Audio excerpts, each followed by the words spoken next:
skaista saulieta. Dzīves moto – izturēties labi pret saviem vecākiem. Labdien! Mani sauc Kerija Saulieta. Man ir 7 gadi. Es mācos Rīgas Teikas vidusskolā 2. C klasē. Man patīk nodarboties ar klavierēm.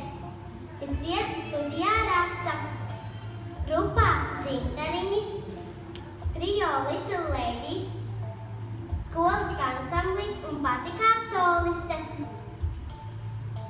Es esmu ierakstījis 2 diskus. Vasarā